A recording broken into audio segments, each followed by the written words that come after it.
Por favor, Camilo Andrés Abril. Muchas gracias. Siempre, la posición mía siempre es la misma, y lo dije tan pronto inició la discusión de este proyecto de acto legislativo hace algunos meses, que mi oposición a este proyecto de acto legislativo es total. Y considero además que el gobierno nacional, señor ministro de Hacienda, y el Congreso de la República se está desgastando, porque este proyecto, al final de mi intervención quiero decirles por qué se cae en la Corte Constitucional. Tengo la total seguridad en que eso va a ocurrir. Se lo dije al presidente Santos en Palacio de Nariño sobre el tema constitucional. El doctor Salazar decía que el subsuelo es de todos los colombianos. Y sobre la exploración y la explotación petrolera, doctor Salazar, los daños ambientales y sociales, ¿de quién son? ¿Son de todos los colombianos? Son de las regiones productoras que sufrimos esos daños. ¿Producto de qué? De los daños ambientales, producto del transporte de maquinaria pesada, que hoy las vías están en pésimas condiciones. En Casanare hace 5 años solo se transportaban 100 tractomulas por la vía marginal de la selva de Yopal a solo 30 kilómetros corregimiento La Chaparrera. Hoy se están transportando 1.200 tractomulas, y quiero presentarles al final una emergencia sanitaria, ambiental y vial que hay en el departamento de Casanare, y el principal es porque la maquinaria pesada ha ocasionado estos perjuicios. El gobierno nacional y el Congreso de la República ha hecho lo contrario acá, doctora Adriana. Estamos aquí legislando contra los más débiles del país, que son las regiones productoras. ¿Por qué no legislamos, señor ministro de Hacienda, contra los más poderosos, que son las multinacionales? Doctora Victoria, ¿sabe con cuánto se están quedando las multinacionales? Con el 58% de la ganancia.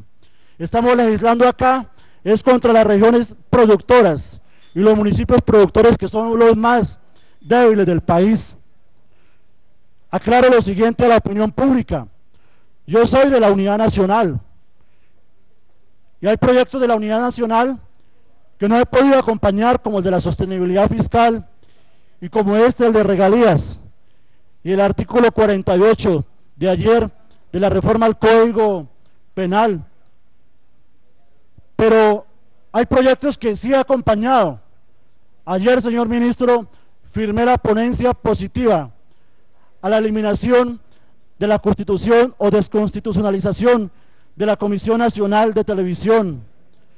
He apoyado, doctor Bernes Zambrano, presidente de la comisión, a proyectos como el de inteligencia y contrainteligencia, reforma política, pero proyectos como el de la reforma a las regalías, me da mucha pena con el gobierno, pero no los puedo acompañar. Quiero informarle al país, ya muchos lo saben, han presentado una acción de tutela ante el Tribunal Administrativo de Cundinamarca, porque este proyecto de acto legislativo vulnera la consulta previa, vulnera el derecho fundamental a la consulta previa, a que tienen derecho las comunidades indígenas. La ley establece un porcentaje. Y doctor Bernes, ¿sabe por qué siempre digo que este proyecto de acto legislativo se cae en la Corte? Y los señores magistrados de la Corte Constitucional lo van a debatir.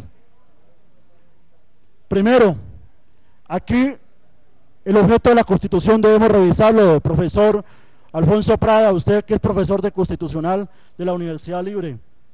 Mire, y dice muy claro aquí, me permito leer estos 5 renglones. Objeto de una reforma de la Constitución. De lo expuesto se deduce que la reforma de la Constitución procede solo y únicamente cuando los otros mecanismos de adaptación del derecho con la realidad social no son posibles. Es decir, cuando mediante la interpretación o la intervención del legislador, mediante creación, cambio o derogación de leyes ordinarias, no es posible. Allí la reforma de la Constitución tiene objeto, de lo contrario carecerá de este, doctor Bernes Zambrano. Por eso siempre lo he dicho desde un comienzo, que este proyecto de acto legislativo es inconstitucional. Y mire otra cosa acá, la técnica constitucional del legislador. Me permito leer la parte final.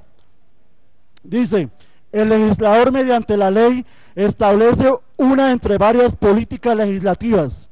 La Constitución establece un sistema amplio con un buen margen de apertura que permite concretar las diferentes opciones políticas.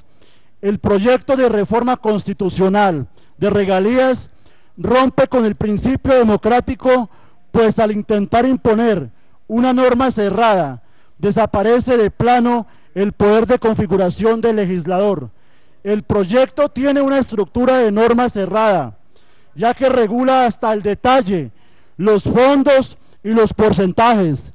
Esto es una mala técnica constitucional, ya que la labor de concreción, la legislación al detalle, debe hacerla el legislador mediante ley ordinaria que pueda varias de acuerdo a los cambios históricos.